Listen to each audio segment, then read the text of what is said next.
कहानी की शुरुआत चार ऐसे दोस्तों से होती है जो कि एक ही ऑफिस में काम कर रहे होते हैं। इसी के साथ वो एक ही अपार्टमेंट में एक साथ रहते हैं, लेकिन ऑफिस की छुट्टियां पड़ने के कारण ये सभी लोग अपने परिवार वालों से मिलने के लिए अपने घर वापस जा रहे होते हैं और आपस में बात करते हैं। चलो भाई, अब तो अगले हफ्ते ही मिलना होगा सबसे। जल्दी चलते हैं, नहीं तो ट्रेन छूट जाएगी। सही कहा, बहुत दिनों बाद परिवार वालों से मिलना होगा। चलो जल्दी चलें फिर, नहीं तो ट्रेन ना छूट जाए। वो चारों मिलकर अपने अपार्टमेंट से निकल जाते हैं अपने परिवार वालों से मिलने जाने के लिए। इसी तरह धीरे धीरे कर एक हफ्ता बीत जाता है और वो सभी लोग वापस अपने अपार्टमेंट में आते हैं। लेकिन वो सब तो आ जाते हैं, लेकिन उनका एक दोस्त मोहन नहीं आता, जिस कारण वो सब बात करते हैं। मोहन से किसी की बात हुई? मैंने उसे कितनी बार फोन करा, लेकिन उसने तो मेरा फोन ही नहीं उठाया। तुम्हारी बात हुई उससे? हाँ, फोन तो मैंने भी मिलाया, पर उसने मेरा भी फोन नहीं उठाया। कहीं कुछ गड़बड़ तो नहीं हो गई है?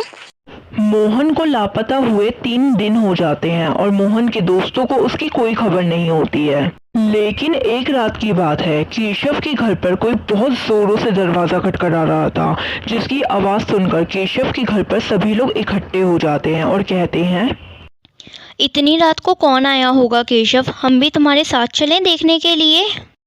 नहीं, तुम लोग यहीं रुको, मैं खुद ही जाकर देख कर आता हूँ कौन आया है। कहीं किसी को मदद की तो जरूरत नहीं है। केशव दरवाजा खोलने के लिए जाता है और दरवाजा खोलते ही चौंक जाता है, क्योंकि दरवाजे पर मोहन होता है। मोहन, तू अब तक कहाँ था? चल पहले अंदर आ जा, अंदर आके बातें करते हैं।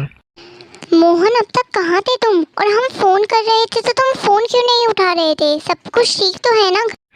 खामा चिंता मत करो, मैं ठीक हूँ। मेरा फोन खराब हो गया था, इसलिए नहीं उठा पा रहा था। बहुत थक गया हूँ, सोने जा रहा हूँ। ये मोहन इतना अजीब बर्ताव क्यों कर रहा है? क्या हो गया इसे? धीरे धीरे कर अब कुछ दिन बीत चुके होते हैं मोहन को घर पर आए हुए, लेकिन मोहन का बर्ताव अभी भी वैसा ही होता है। एक रात की बात है, केशव के घर पर सभी लोग सो रहे होते हैं। केशव भी अपने कमरे में सो रहा होता है, लेकिन वहां पर मोहन नहीं होता। वहीं दूसरी तरफ मोहन लिविंग रूम में बैठकर रो रहा होता है और मोहन की आवाज सुनकर केशव जग जाता है और कहता है, ये मोहन ऐसे रो क्यों रहा है? देखकर आना ही पड़ेगा, क्या बात हो गई? आखिर इसे ऐसा हो क्या गया है? क्या बात है मोहन, तुम ऐसे रो क्यों रहे थे? मेरे कमरे तक तुम्हारी आवाज आ रही थी। सब कुछ ठीक तो है? क्या बात है? कान बज रहे हैं तुम्हारे? मैं क्यों रोने लगा? यहाँ पे खड़े खड़े सपने देखते रहो, मैं तो चला सोने। बकवास आना बातें। आखिर ये मोहन को हो क्या गया है? जब से आया तब से अजीबोगरीब बर्ताव करता जा रहा है। मुझे तो कुछ समझ नहीं आ रहा। अगले दिन सुबह के समय चारों मिलकर बैठे होते हैं और आपस में बातें कर रहे होते हैं अपने ऑफिस को लेकर। मैं क्या कहती हूँ, हमारे 2 दिन का ऑफ है, तो क्यों ना हम कोई प्लान बनाएं, कहीं घूमने के लिए चलें? प्लान तो अच्छा है, पर कोई जगह देखी है घूमने के लिए? कहाँ जाना है, कुछ सोचा है? मेरे ख्याल से हमें घूमने के लिए ऐसी जगह जाना चाहिए जहाँ हमारे मन को शांति मिले। तो हम किसी मंदिर में चलते हैं घूमने के लिए। हाँ, अच्छा आइडिया है। हम किसी मंदिर ही चलते हैं फिर घूमने के लिए।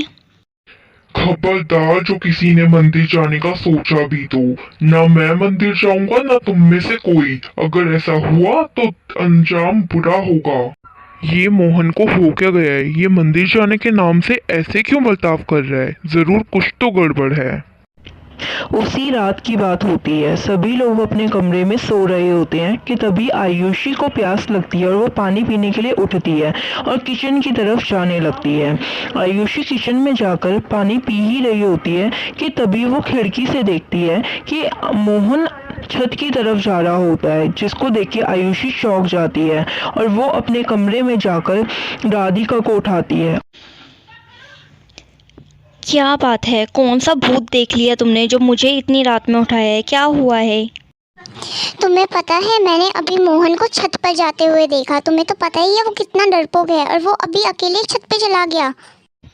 क्या कह रही हो? सच में? ये तो वाकई बहुत अजीब बात है। मुझे लगता है हमें इसके बारे में केशव को बताना चाहिए। चलो उसके कमरे में।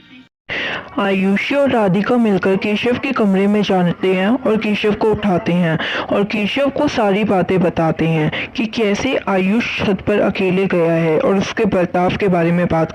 वो तीनों मिलकर छत पर जाते हैं और छत पर जाकर देखते हैं मोहन छत की ग्रिल पर चल रहा होता है और उल्टा लटका होता है और अपने दोस्तों को देखकर वहीं पर बेहोश हो जाता है। और उसके दोस्त उसको लेकर उस नीचे जाते हैं और उसके कमरे में ले जाकर उसे लिटा देते हैं और आपस में बात करते हैं। ये सब देखकर इतना तो तय हो गया है कि ये मोहन नहीं है, मोहन की जगह कोई और ही है।